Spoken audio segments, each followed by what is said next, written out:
Hello students, जय श्री कृष्णा, राधे राधे। आप सभी का आपके यूट्यूब चैनल एस के स्टडी पॉइंट 964 पे हार्दिक स्वागत है। अपना जो चैप्टर चल रहा था 18 का, वो आज समाप्त हो चुका है। उस चैप्टर से संबंधित कुछ रोचक तथ्य हैं जो मैं रिपीट करने जा रहा हूँ। नोट्सों के जरिए आपने लिख तो लिए हैं, फिर भी उनको दोबारा मैं रिपीट कर रहा हूँ, वो आप ध्यानपूर्वक सुने। उसके बाद अपनी बायोलॉजी की फेयर कॉपी में वो रोचक तथ्य 1 बाय 1 करके लिखें आप। तो अपना पहला रोचक तथ्य क्या है? तो कौन से चैप्टर की बात चल रही है? अपने 18 के चैप्टर की बात चल रही है। पहला रोचक तथ्य क्या है कि मसालों का राजा किसे कहा जाता है? मसालों का राजा किसे कहा जाता है? तो एक नंबर बिंदु यहाँ आता है, मसालों का राजा किसे कहा जाता है? किसे कहा जाता है? तो आप कहोगे सर काली मिर्च को कहा जाता है। आंसर क्या होगा इसका? काली मिर्च को कहा जाता है। किसको कहा जाता है? काली मिर्च का। तो पहला रोचक जो बिंदु था अपना, वो क्या था? मसालों का राजा किसे कहा जाता है? तो आप बड़े प्रेम से आंसर दोगे सर काली मिर्च को कहा जाता है। सेकेंड बिंदु क्या अपना? मसालों की रानी किसे कहा जाता है? मसालों की रानी किसे कहा जाता है? तो आप उसका क्या आंसर दोगे? सर छोटी इलायची को। तो क्वेश्चन सेकंड अपना, मसालों की रानी किसे कहा जाता है? किसे कहा जाता है? तो आपका आंसर क्या होगा? छोटी इलायची। क्या आंसर होगा बच्चों आपका? छोटी इलायची। नेक्स्ट हम बात करें नहीं कि अद्भुत पादप किसे कहा जाता है? अद्भुत पादप किसे कहा जाता है? तो 3 नंबर पे अपना है अद्भुत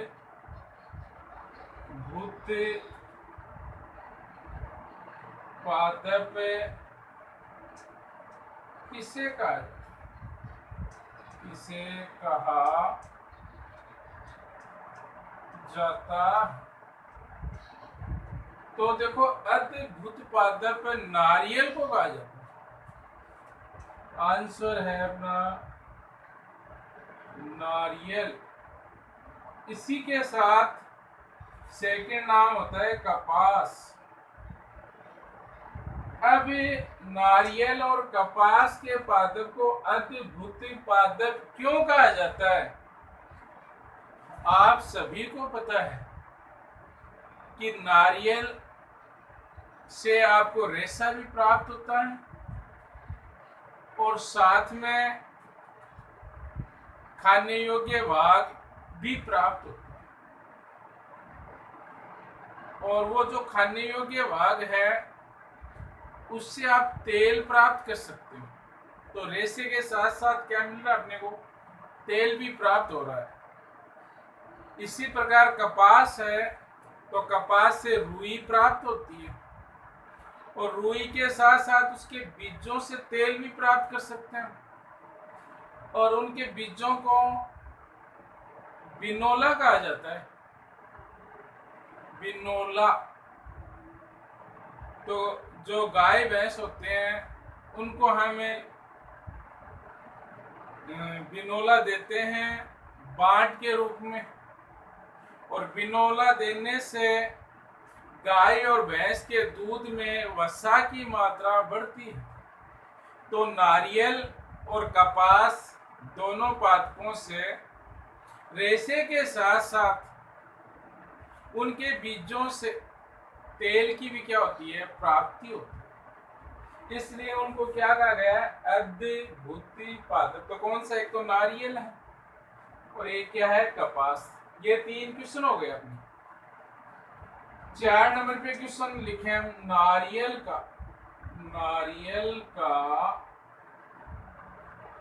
कौन सा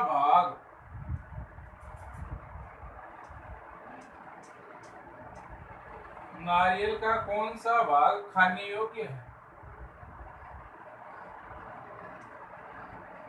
तो अपना आंसर आएगा व्रण पोष। नारियल का कौन सा भाग खाने योग्य है, व्रण पोष खाने योग्य है। इतनी बात आपकी समझ में आ गई। एक नई स्पेशल बात और अपनी इसी के साथ एक नाम आएगा अभी। तो 4 क्वेश्चन हो गए। तो नारियल का कौन सा भाग खाने योग्य है, बोर्ड एग्जाम में भी आए थे इस बार ये।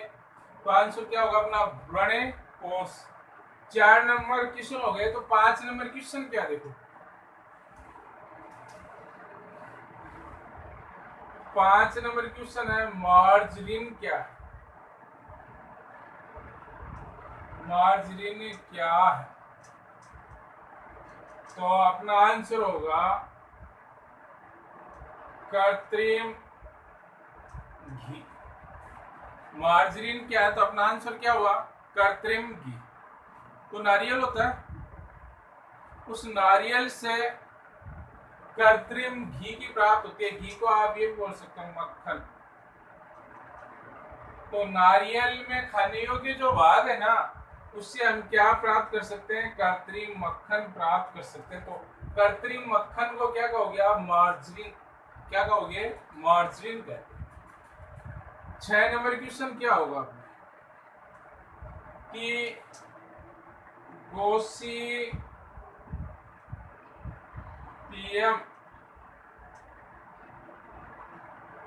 बार्बेडेंस, गोसिपियम बार्बेडेंस किस फसल की किस्म, गोसिपियम बार्बेडेंस किस फसल की किस्म है।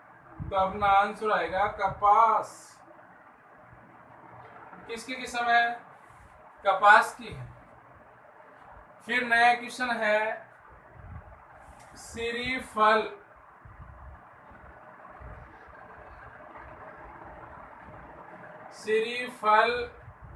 किस फल को कहा गया, सीरीफल किस फल को कहा गया। तो आंसर होगा अपना नारियल। सीरीफल किस फल को कहा जाता है, नारियल को कहा जाता है। समझ गए। अब इसी पर आधारित एक बिंदु और है कि आप सभी ने नारियल का तेल बालों में डाला होगा। लगभग घरों में नारियल का तेल मिल जाता है। तो नारियल के अंदर जो गट निकलती है उसको क्या करेंगे, मशीनों में डालेंगे। डालने के बाद उससे तेल प्राप्त होगा। उस तेल को आप कहोगे नारियल का तेल। जो ही वो तेल निकल जाएगा उसके बाद जो खली प्राप्त होती है, नारियल का तेल निकलने के बाद में जो खली प्राप्त होती है ना, खली जिसको अपनी भाषा में बोलते हैं खड़े। तो नारियल की जो खली होती है उसको बोलते हैं पुनेक। क्या बोलते हैं, पुनेक। तो क्वेश्चन बन गया पुनेक क्या है, पुनेक क्या है। तो अपना आंसर हो गया नारियल का तेल निकालने के पश्चात, नारियल का तेल निकालने के पश्चात जो शेष खली प्राप्त होती है, जो शेष खली प्राप्त होती है उसे आप क्या कहोगे? पुन्नेक कहते हैं। तो पुन्नेक पता चल गया। नारियल से गट निकालेंगे बाहर, मशीनों में डालेंगे, और जो है मशीनों में डाल देंगे तो एक साइड में तेल निकल जाएगा, एक साइड में उस गट से क्या बन जाएगी? खली, खड़ बन जाएगी। अपनी भाषा में होती, जो पशुओं को खड़ देते हैं ना, उस टाइप से खल बन जाएगी। वो जो खल है ना, उसको आप क्या कहोगे? पुन्नेक कहते हैं। क्या कहोगे? पुन्नेक। नेक्स्ट पर्सन क्या देखो,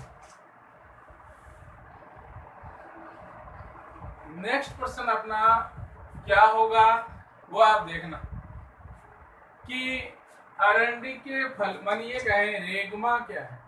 रेगमा क्या है?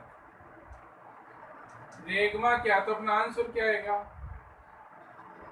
अरंडी का फल है।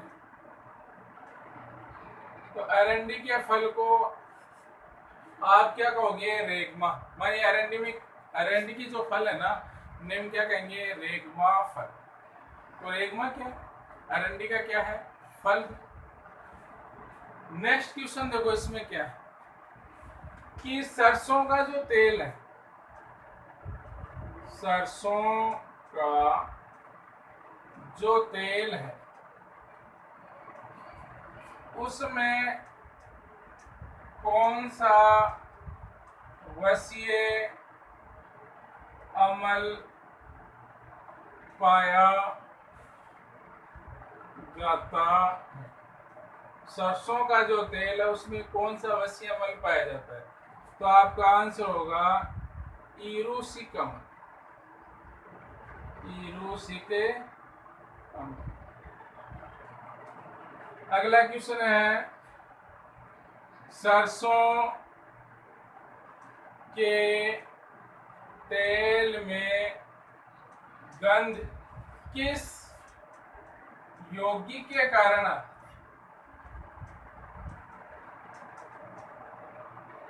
कि सरसों का जो तेल है उसमें, सरसों के तेल में गंध किस योगी के कारण आती है? तो अपना आंसर क्या होगा? देखो, एलिल आइसोसाइनेट, एलिल आइसोसाइनेट के कारण।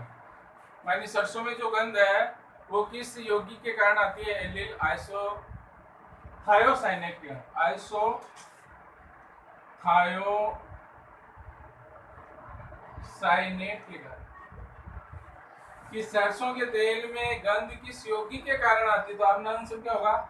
एलिल आइसोथायोसाइनेट के कारण आती है। नेक्स्ट पर्सन क्या होगा अपना? देखो नेक्स्ट पर्सन क्या है कि मूंगफली, मूंगफली में किस प्रकार का फल पाए? तो आपका आंसर होगा अंतः भूमिक प्रकार, अंतः भूमिक प्रकार का फल पाया। क्योंकि मूंगफली में किस प्रकार का फल पाया जाता? तो आपका आंसर क्या होगा? अंतः भूमिक प्रकार का।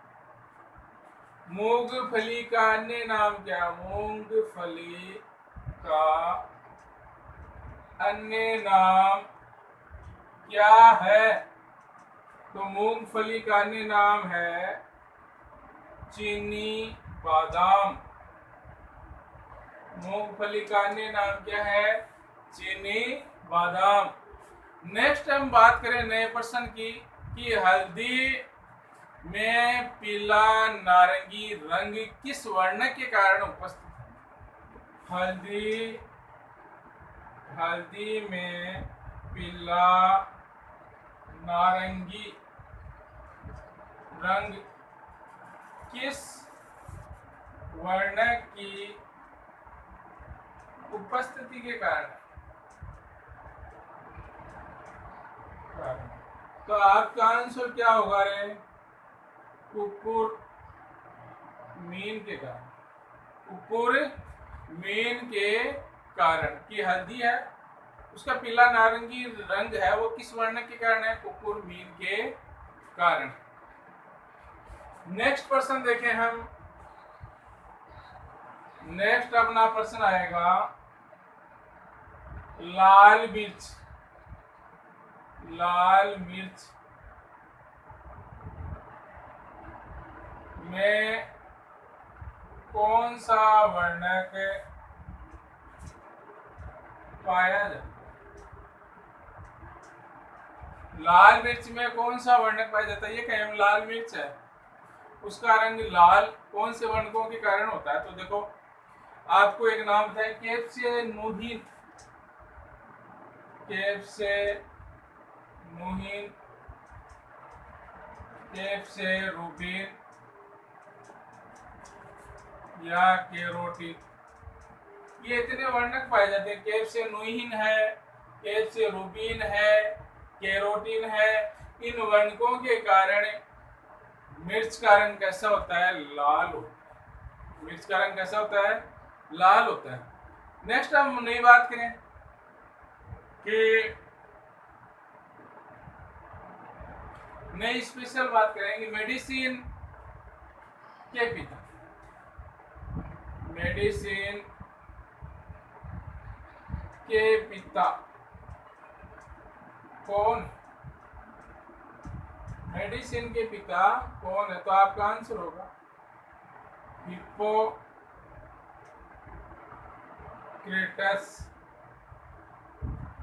हिप्पोक्रेटस की मेडिसिन है, उसका पिता कौन है? तो आप आंसर क्या दोगे? हिप्पोक्रेटिस है। समझे जब आप? तो कहने का अर्थ है क्रेटस भी मिल जाता है, कईयों में क्रेटस भी मिल सकता है, इसको क्रेटस भी लिख सकते हैं, हिप्पोक्रेटस भी लिख सकते हैं, क्रेटस भी कई बुक्स में मिल जाएगा आपको। नेक्स्ट टाइम नई बात करेंगे। देखो, ये कुछ क्वेश्चन है जो इंपॉर्टेंट क्वेश्चन है जो आपको याद रखने। जैसे ये पूछ ले, कोई दो औषधीय पादपों के नाम।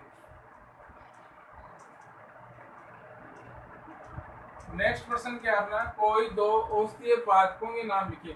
तो आपको अक्सर तो पता ही है, जैसे यहां मैं लिखूं, एक तो गवार पाठा, एक लिखे हम हल्दी। ये दोनों कैसे पादप है? औषधीय पादप है। नेक्स्ट बात करें हम, कोई दो मसालों युक्त पादपों के नाम लिखिए। तो दो मसालों के नाम लिखने कोई भी, तो आंसर क्या हो सकता है आपका? एक तो हल्दी है ही अपना, धनिया है, सौंफ है, मिर्च है। ये मसाले युक्त पादप हैं जिनकी अक्सर तो सब्जियां बनाई जाती हैं। सब्जियों में कौन कौन से मसाले डाले जाते हैं, वो सभी पादप आप यहाँ लिख सकते हो आराम से। नेक्स्ट हम नई बात करें कि ऐसा कौन सा औषधीय पादप है या ऐसा कौन सा मसाला है जिसमें एक भी एल्केलॉइड नहीं पाया जाता है? तो हींग में एल्केलॉइड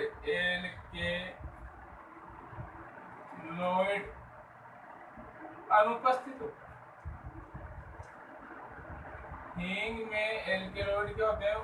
अनुपस्थित होते हैं। कक्षा 11 में आपने पढ़े होंगे द्वितीयक उपापचय। तो ये द्वितीयक उपापचय अब्सेंट होते हैं, किसमें? हींग में अब्सेंट होते हैं। नेक्स्ट बात करें हम नई, तो नई बात क्या? देखो इसमें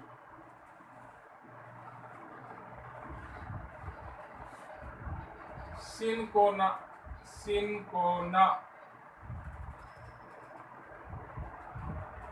या कुनेन। सिंकोना पादप की छाल में 30 प्रकार के एल्केलॉइड पाए जाते हैं। सिंकोना पादप की छाल में कितने प्रकार के एल्केलॉइड पाए जाते हैं? 30 प्रकार के एल्केलॉइड पाए जाते हैं। प्रश्न होगा अपना, सिंकोना पादप की छाल में कितने प्रकार के एल्केलॉइड पाए जाते हैं? 30 प्रकार के एल्केलॉइड पाए जाते हैं। फिर हम नई बात करें कि लिंट क्या है। लिंट क्या है? तो आंसर होगा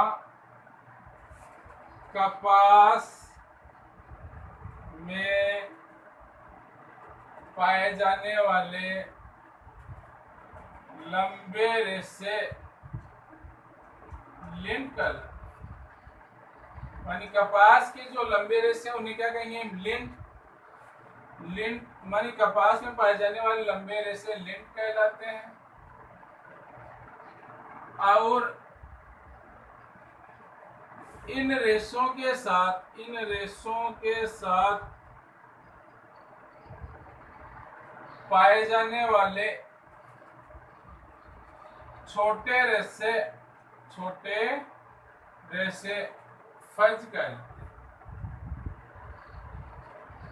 तो सीधी सी बात है, लिंट क्या है? एक प्रकार का रेशा है जो कपास का सबसे बड़े जो रेशे होते हैं ना, कपास में पाए जाने वाले बड़े बड़े या लंबे रेशे होते हैं, उन्हें तो लिंट कहेंगे हम।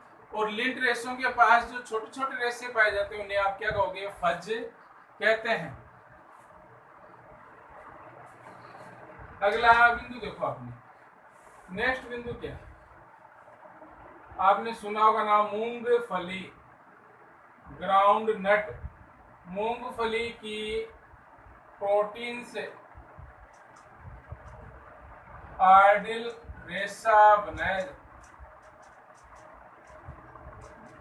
मूंगफली की प्रोटीन से आर्डिल रेशा बनाया जाता है। यह एक प्रकार का कृत्रिम रेशा है। यह एक प्रकार का कैसा रेशा है? कृत्रिम रेशा के मूंगफली की प्रोटीन से आर्डिल रेशा बनाया जाता है। क्वेश्चन ये बन जाएगा, मूंगफली की प्रोटीन से कौन सा रेशा बनाया जाता है? तो आप क्या कहोगे? आर्डिल रेशा, जो एक प्रकार का कैसा रेशा है? कृत्रिम रेशा है। अब नया क्वेश्चन है, गरम मसालों का प्रमुख घटक क्या है? कि गरम मसाले हैं उनका प्रमुख घटक क्या है? तो अपना आंसर होगा लौंग। गरम मसाले हैं उनका प्रमुख घटक क्या है? लौंग है। इतनी बात समझ में आई आपकी? नई बात हम करें कि नई बात क्या कहें कि जितने भी मसाले हैं ना, इनसे अपने को ऊर्जा प्राप्त नहीं होती।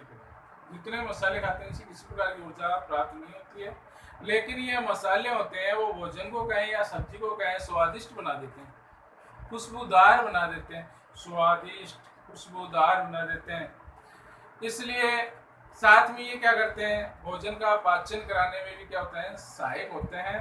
अतः इन्हें खाद्य अनुबंध करते हैं। खाद्य अनुबंध, खाद्य अनुबंध किसे कहते हैं? मसालों। कोई पूछे खाद्य अनुबंध किसे कहा जाता है? मसालों को कहा जाता है। क्यों कहा जाता है? तो जितने भी मसाले हैं उनसे किसी प्रकार की अपने को ऊर्जा प्राप्त नहीं होती है। यह कह सकते हैं हम कि ये जो मसाले होते हैं ये भोजन को स्वादिष्ट बना देंगे, खुशबूदार बना देंगे और कहेंगे पाचक युक्त होते हैं। ये भोजन को पचाने में सहायक होते हैं। जैसे अक्सर तो आप कभी होटल में गए होंगे तो खाना खाने के बाद आपको क्या होता है, जो काउंटर पे पहुंचोगे जहां आपको पैसे देते हो, उस काउंटर पे आपको सौंफ मिलेगी, सौंफ और थोड़ी मिश्री मिलेगी। तो वो सौंफ है, उसको आप जो ही ग्रहण करोगे तो कुछ समय बाद में वो भोजन को पचाने में क्या होती है? सहायक होती है। तो ये लगभग मसाले अपने ये भोजन का पाचन करते हैं। इनसे अपने को कोई ऊर्जा प्राप्त नहीं होती है। अब बच्चों नई बात हम करें, जैसे और भी बात करें दो चार कि पागलपन की दवा,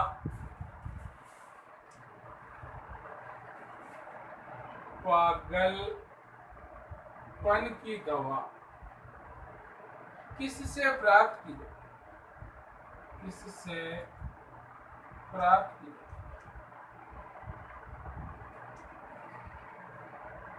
तो अपना आंसर होगा सर्पगंधा।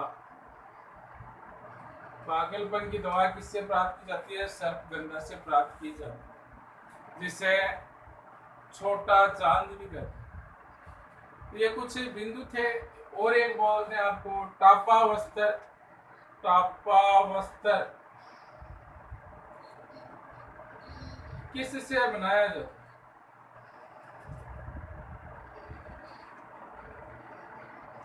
टापावस्त्र किससे बनाया जाता है? तो अपना आंसर होगा शहतूत की छाल से। टापावस्त्र किससे बनाया जाता है? शहतूत की छाल से बनाया जाता है। तो ये कुछ क्वेश्चन थे। इन क्वेश्चनों को आपको ध्यानपूर्वक सुनना है, चैनल को अधिक से अधिक सब्सक्राइब करना है, लाइक करना है, और इनको जितने भी जो क्वेश्चन मैंने बताए हैं बोर्ड पे 10-15 क्वेश्चन, इनको अपनी फेयर कॉपी में बायोलॉजी की में लिखने आपको। सभी विद्यार्थी ध्यानपूर्वक इनको नोट करें अपनी। धन्यवाद। चलो कल मिलते हैं फिर, ठीक है।